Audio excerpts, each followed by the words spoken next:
Sobat Maestro, sesaat lagi kita akan bersama-sama mengikuti program Suara Gembala bersama Pendeta Cheng Kim Guan dari GBT Bukit Moria. Selamat mendengarkan.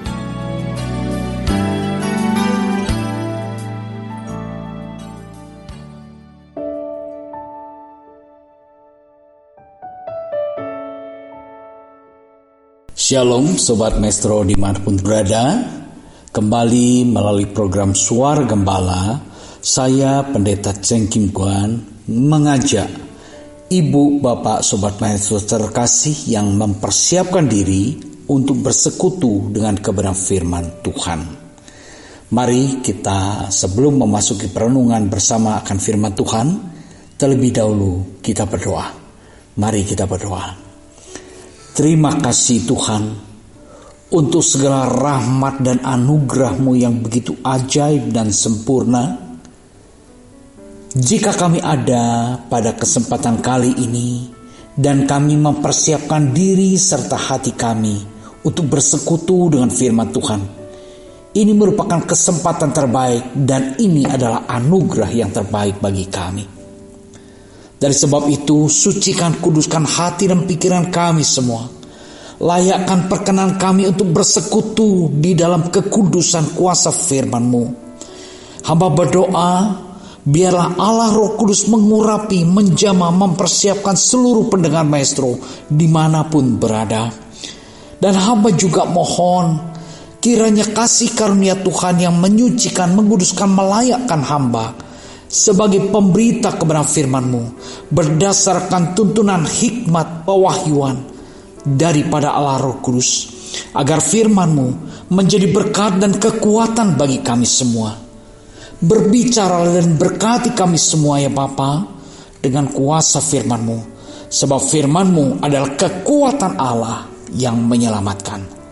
Terima kasih Tuhan, kami siapkan hati untuk masuk dalam persekutuan firman-Mu dan kami membuka hati untuk ditaburi oleh firman-Mu. Dalam nama Tuhan Yesus Kristus, hamba panjatkan peralaskan segala doa ini. Haleluya. Amin. Puji Tuhan. Shalom Sobat Maestro terkasih di dalam Tuhan. Pada kesempatan kali ini kita akan merenungkan satu tema, yaitu kekuatan yang dari dalam. Kita sebagai umat tebusan Tuhan, sesungguhnya kita ini mempunyai kekuatan di dalam pribadi kita masing-masing. Kekuatan yang bersumber daripada Allah. Kekuatan yang memampukan kita untuk menghadapi berbagai tantangan dan pencobaan-pencobaan, godaan-godaan dari kuasa-kuasa kegelapan. Dan kekuatan yang Allah anugerahkan bagi kita itu adalah kekuatan yang membawa kita kepada keselamatan. Baik keselamatan di dalam dunia yang fana ini, sampai kita masuk di dalam keselamatan yang Allah Bapa janjikan, yaitu keselamatan kekal bersama Bapa di surga. Puji syukur pada Tuhan. Kita akan lihat sebagai ayat pembuka di dalam 2 Korintus 4 ayatnya yang ke-7. Dikatakan, tetapi harta ini kami punyai dalam bejana tanah liat, supaya nyata bahwa kekuatan yang melimpah-limpah itu berasal dari Allah, bukan dari diri kami. Ini kesaksian daripada Rasul Paulus. Dia sebagai pemberita firman, dia sebagai abdi Allah, dia bertugas menyampaikan berita Injil yang adalah kekuatan Allah. Dan dia katakan bahwa harta ini, kekuatan Allah ini, harta yang tak ternilai ini, kami punyai dalam bejana tanah liat. Bejana tanah liat yang dimaksudkan oleh Paulus adalah tubuh jasmani ini. Harta ini, harta yang tak ternilai, itulah kekuatan Allah. Itulah Injil. Puji syukur kepada Tuhan. Jadi Paulus katakan bahwa kekuatan Allah, harta yang dimiliki, kami miliki di dalam tubuh jasmani kami ini. tubuh yang adalah tanah liat ini, supaya nyata bahwa kekuatan yang berlimpah-limpah itu berasal dari Allah, bukan dari diri kami sendiri. Kesadaran Rasul Paulus bahwa di dalam dirinya ada kekuatan Allah, itu bukan hanya untuk dimiliki bagi kepentingan pribadi, tetapi harus dinyatakan kepada orang banyak. Puji syukur kepada Tuhan. Sehingga kita merenungkan, mengapa Paulus memiliki kekuatan Allah, kekuatan Injil itu. Dia akui di dalam Roma 1 ayat yang ke-16, dia katakan, sebab aku mempunyai keyakinan yang kokoh dalam Injil.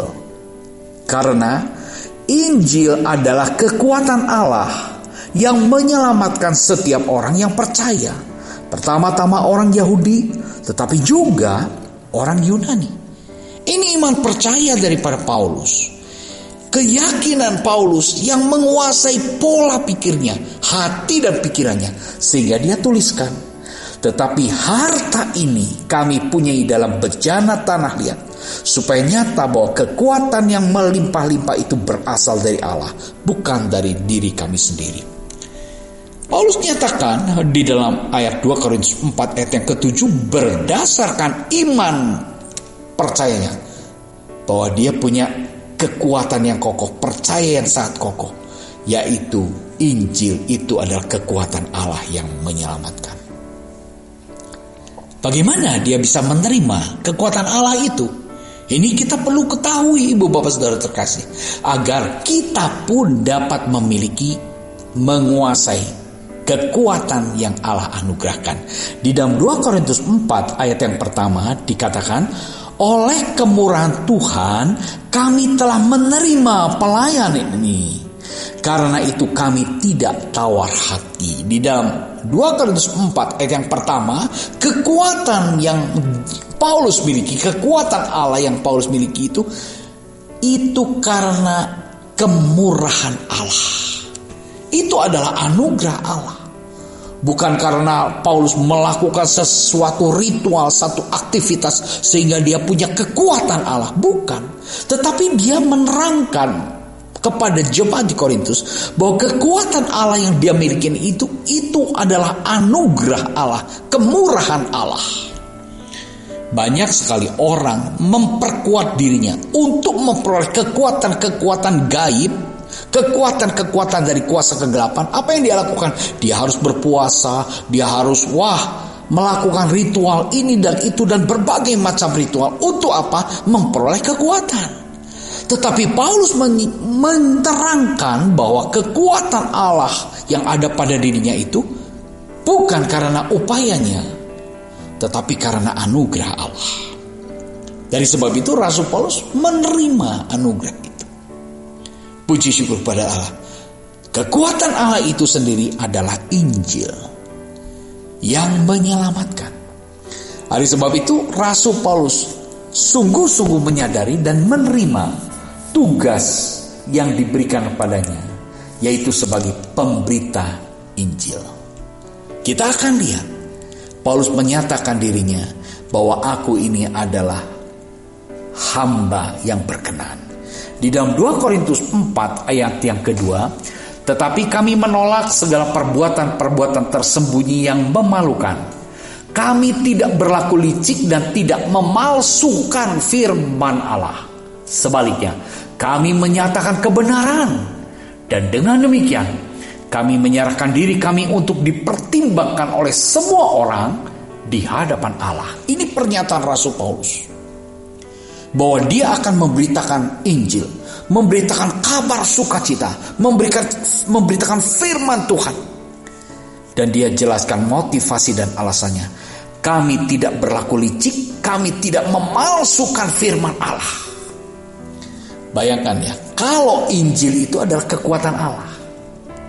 Tetapi kalau Injil itu diberitakan secara licik, penuh dengan intrik, penuh dengan kepalsuan, maka kekuatan Allah itu tidak akan ada. Tidak akan nyata kekuatan Allah. Maka sebab itu Rasul Paulus menyatakan, aku ini berani bertanggung jawab, dipertimbangkan oleh semua orang di hadapan Allah. Itu jaminan daripada Rasul Paulus. Maksudnya supaya apa? Supaya berita Injil yang dia sampaikan itu dapat diterima dengan ketulus ikhlasan. Karena dia menyampaikan berita kekuatan Allah. Dia menyampaikan dengan cara motivasi yang tulus ikhlas. Sebagai pemberita, dia adalah hamba yang benar di hadapan Allah, berkenan di hadapan Allah. Di dalam 2 Korintus 4 ayat yang kelima, sebab bukan diri kami yang kami beritakan, tetapi Yesus Kristus sebagai Tuhan, dan diri kami sebagai hamba-Mu karena kehendak Yesus. Ini jaminan yang kembali Paulus katakan. Aku memberitakan Injil bukan memberitakan tentang diriku, tentang pengalamanku, tentang kehebatanku, tentang kuasa Allah yang begitu luar biasa menyertai pelayananku. Itu bukan fokus. Tetapi Paulus tetap berfokus bahwa aku memberitakan Injil, memberitakan Kristus sebagai Tuhan. Aku tidak memberitakan diriku sendiri. Banyak para pemberita Injil, pewarta Injil, dia hanya bersaksi, memberitakan pengalamannya, memberitakan perbuatannya, memberitakan betapa hebatnya dia. Itu banyak kita jumpai di akhir zaman ini. Banyak orang yang mencuri kemuliaan Allah bagi kepentingan dirinya, bagi popularitas dirinya. Mereka adalah pemberita-pemberita yang hanya ingin meraih atau memperoleh pengikut-pengikut yang banyak. Tetapi bayangkan ya, jika pemberita Injil itu salah di dalam motivasinya, maka Injil itu bukan menjadi kekuatan Allah yang menyelamatkan. Apa yang diberitakan menjadi cemar. Tetapi Paulus dia menjamin, menggaransi, aku memberitakan dengan kesungguhan hati. Sehingga ada konsekuensi bagi mereka yang menolak Injil, menolak berita firman Tuhan. Di dalam 2 Korintus 4 ayat yang ketiga, jika Injil yang kami beritakan masih tertutup juga, maka ia tertutup untuk mereka yang akan binasa.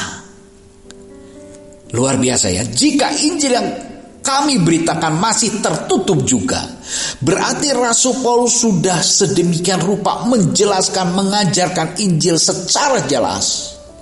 Tetapi kalau yang jelas itu masih tertutup, dikatakan, maka ia tertutup untuk mereka yang akan binasa. Ayat yang keempat, yaitu orang-orang yang tidak percaya, yang pikirannya telah dibutakan oleh ilah zaman ini, sehingga mereka tidak melihat cahaya Injil tentang kemuliaan Kristus yang adalah gambaran Allah. Jadi sebagai pemberita, Rasul Paulus menyadari ada yang menerima berita yang disampaikannya, ada juga yang menolak, menutup dan mengeraskan hati. Tapi bagi mereka yang menolak dan mengeraskan hati berita Injil, itu adalah orang-orang yang siap untuk dibinasakan.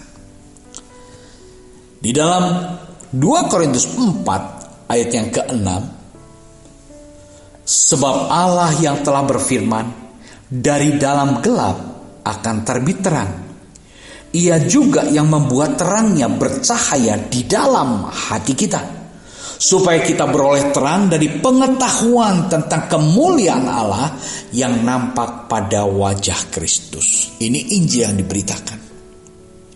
Dia katakan dalam gelap akan terbit terang, sebab Allah telah berfirman demikian. Ketika terang itu datang, kegelapan itu akan sirna. Terang itu akan menerangi hati, sehingga hati kita diterangi oleh kekuatan Allah, oleh Injil, sehingga kita pun dapat memancarkan kemuliaan Allah melalui terang Injil yang sudah kita terima. Puji syukur kepada Tuhan. Ibu bapak saudara terkasih, dengan merenungkan hal ini, kita betul-betul mesti menghargai Injil yang adalah kekuatan Allah. Injil yang sejati, Injil yang murni. Sehingga apa? Orang yang menerima Injil, dia menerima kekuatan Allah. Lalu kita juga akan melihat, apa sih kegunaannya kekuatan Allah? Kekuatan yang dari dalam yang dimiliki oleh Paulus. Dia saksikan di dalam 2 Korintus 4 ayat yang ke-8. Dalam segala hal kami ditindas, namun tidak terjepit. Kami habis akal, namun tidak putus asa. Kami dianiaya, namun tidak ditinggalkan sendirian. Kami dihempaskan, namun tidak binasa. Inilah kekuatan yang dimiliki oleh Rasul Paulus. Kekuatan Allah yang ada pada dirinya membuat dia tahan banting, tahan uji. Dalam segala hal kami ditindas, dalam segala penjuru kami beroleh tekanan-tekanan yang begitu berat. Tetapi tidak dihempas, tidak kehilangan akal, tidak putus asa. Saat ini kita sedang menghadapi kehidupan yang sangat berat. Seringkali kita pun sebagai umat tebusan Tuhan bertanya-tanya, adakah Tuhan itu menyertai kita? Adakah Tuhan itu peduli dan tetap berpihak kepada kita? Bukankah seringkali pikiran-pikiran itu berkecamuk dan mengganggu iman percaya kita? Melalui perenungan ini, kita semua beroleh kekuatan dan kesadaran yang baru. Sebagaimana yang dialami oleh Rasul Paulus sebagai pemberita Injil yang adalah kekuatan Allah. Dia mengalami tekanan yang luar biasa, tetapi mendapat pertolongan dan kekuatan yang luar biasa. Sehingga boleh dikatakan bahwa Paulus selalu berkemenangan menghadapi setiap godaan, tantangan, pergumulan, tekanan, aniaya. Paulus selalu mendapat kekuatan dan kemenangan. Ini pula yang harus kita miliki, ibu bapak saudara terkasih. Sebagai umat pilihan Tuhan, mari kita terima kekuatan Allah yang adalah Injil, yang adalah firman Allah. Kita buka hati kita agar firman Allah menerangi hati dan pikiran kita. Dengan terang kuasa firman Allah itu, kita memperoleh kekuatan untuk menghadapi seluruh tantangan kehidupan kita, seluruh pergumulan dan pencobaan yang kita alami.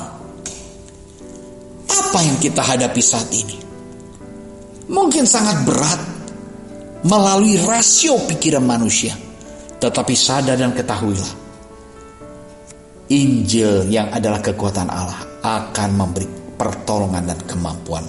Di dalam 2 Korintus 4 ayat yang ke-10, kami senantiasa membawa kematian Yesus di dalam tubuh kami, supaya kehidupan Yesus juga nyata di dalam tubuh kami.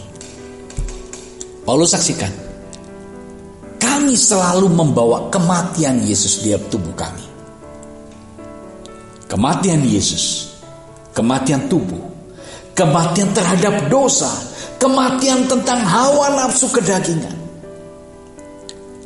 Agar kita pun dapat meneladani kehidupan Rasul Paulus, yang betul-betul dia meneladani kehidupan Yesus Kristus. Puji syukur pada Tuhan. Mari kita terus bergumul untuk mematikan kedagingan kita, hawa nafsu kita, agar kita yang masih hidup ini dapat memancarkan kekuatan Allah yang ada di dalam diri kita, sehingga kehidupan Yesus Kristus menjadi nyata melalui kehidupan kita. Kehidupan Yesus Kristus, kuasa kebangkitan Kristus, kemenangan atas maut menjadi nyata di dalam kehidupan kita. Kapan itu terjadi? Ya sekarang, selama kita hidup dalam dunia ini. Kita ini punya kekuatan yang luar biasa. Kekuatan Allah lah yang memampukan kita menghadapi berbagai pencobaan dan berbagai akibat dari pencobaan-pencobaan itu. Seorang menghadapi penggoda, pencobaan, itu selalu ada konsekuensinya. Tetapi kita mampu menghadapi segala sesuatunya. Sebagaimana kita hidup dalam dunia ini, kita menghadapi konsekuensi dengan hidup ini. Kalau kita masih menghadapi permasalahan pergumulan dalam hidup ini, artinya kita masih hidup di dalam dunia ini. Artinya kita masih bernafas. Orang hidup tidak lepas dari pergumulan. Tetapi bagi orang-orang yang hidup dengan kekuatan Allah, dia akan selalu bergerak mengatasi seluruh pergumulan dan permasalahannya sebagai pemenang, sebagaimana menyaksikan kehidupan Kristus di dalam tubuh kita, di dalam hidup kita. Di dalam 1 Korintus 6 ayat yang ke-19 dikatakan, atau tidak tahukah kamu bahwa tubuhmu adalah bait Roh Kudus yang diam di dalam kamu, Roh Kudus yang kamu peroleh dari Allah, dan bahwa kamu bukan milik kamu sendiri.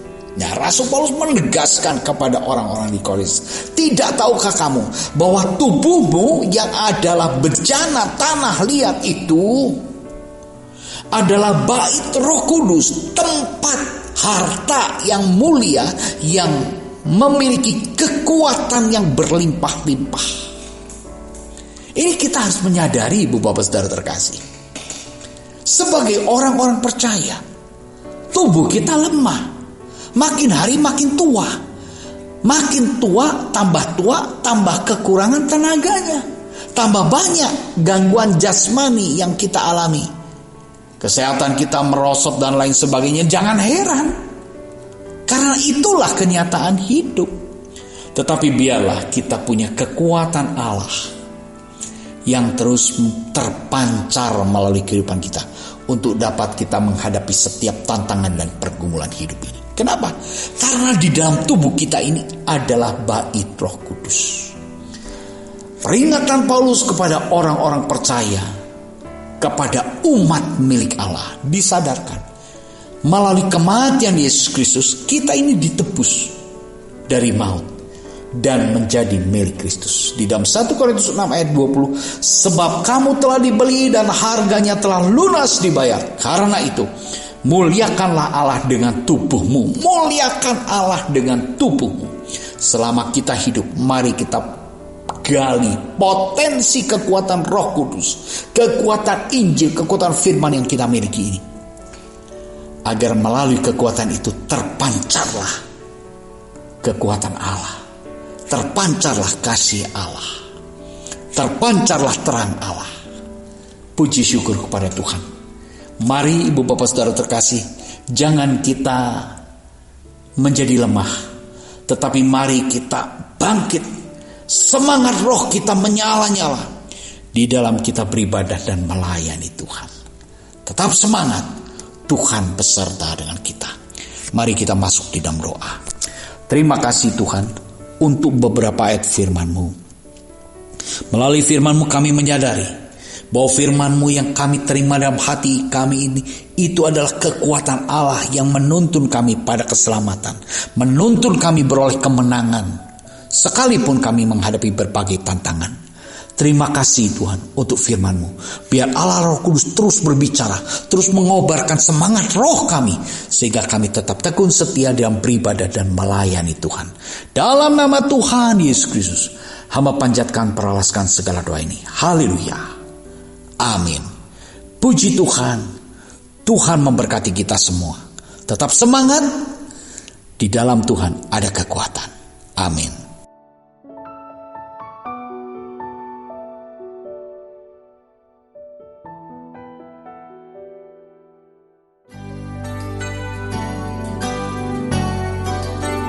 Sobat Maestro, Anda baru saja mendengarkan program Suara Gembala bersama Pendeta Cheng Kim Guan dari GBT Bukit Moria. Dengan tempat ibadah Jalan Bojong Raya Komplek Permata Indah, Blok J nomor 24 Bandung. Phone 0822 1614 3298. Terima kasih atas kebersamaan Anda. Tuhan Yesus memberkati.